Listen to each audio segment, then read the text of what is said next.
Abaruumi Essuula 9. Njogerera ddala mazima mu Kristo, sirimba n'omwoyo gwange nga gufugibwa mu mwoyo mutuukirivu, gukinkakasa nti ndi munakuwavu nnyo, era nnina obulumi obutakkiriza mutima gwange kuwummula, kubanga nandyagadde nze mwene nkolimirwe Kristo olw'abaganda bange bwe tuli ab'eggwanga erimu. Be Bayisirayiri abaaweebwa omukisa okuba abaana ba Katonda, era abaaweebwa ekitiibwa n'endagaano n'amateeka n'engeri y'okusinzangamu Katonda, era abaasuubizibwa ebirungi. Bajjajjaabwe Kristo ng'omuntu be yasibukamu. Katonda afuga byonna atenderezebwenga emirembe gyonna. Amiina. Naye si kwe kugamba nti ebyo Katonda bye yasuubiza byalema okutuukirizibwa.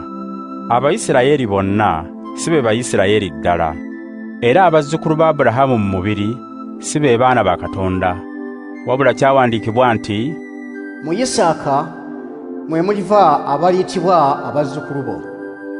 Ekyo kitegeeza nti abo abazaalibwa mu kuzaalibwa okwa bulijjo si be baana ba Katonda, wabula abo abazaalibwa nga kiva mu kusuubiza kwa Katonda be babalwa okuba abazzukulu ba Aburahaamu abatuufu.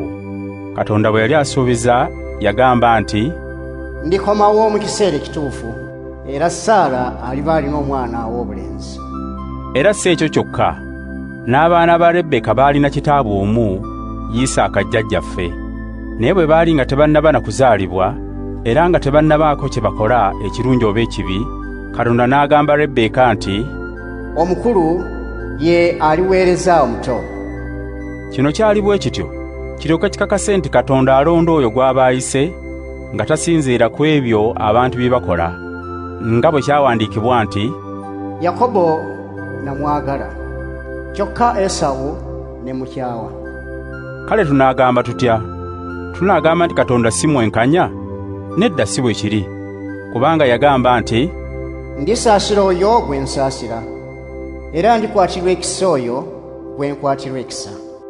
N'olwekyo tekiva ku ebyo omuntu by'ayagala wadde by'akola, wabula ku kusaasira kwa Katonda. Ekyawandiikibwa kigamba Falaawo nti, nakutuusa ku bukulu, ndyoke njoleseze obuyinza bwange mu ggwe, era mmanyise erinnya lyange mu nsi zonna.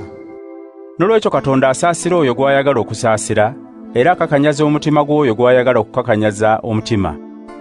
Kale onoŋŋamba nti, obanga bwe kityo bwe kiri, lwaki Katonda anenya omuntu? Ani ayinza okuziyiza Katonda ky'ayagala?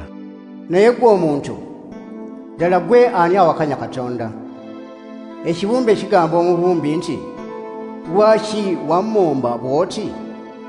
Omubumbi tayinza kukola ky'ayagala mu bbumba lye, ekitole ekimu n'akibumbamu ekibi eky'ekitiibwa n'ekirala ekigayibwa? Ne Katonda si kyekyo kye yakola? Yayagala okulaga obusungu bwe n'okumanyisa obuyinza bwe. Kyeyava agumiikiriza ennyo abo be yasunguwalira, abaateekerwateekerwa okuzikirira.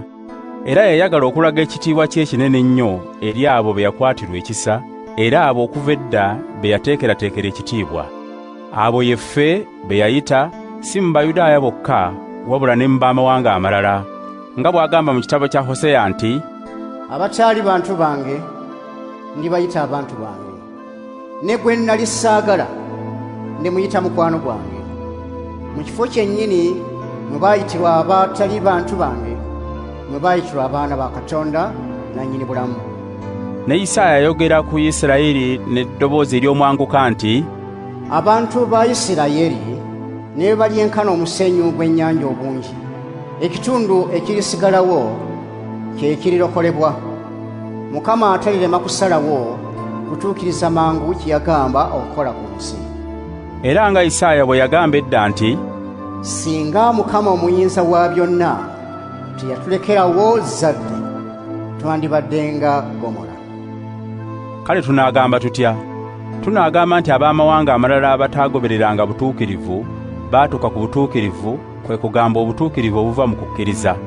Naye Abayisirayiri abaanoonyanga amateeka ag'okubatuusa ku butuukirivu obwo tebaagazuula.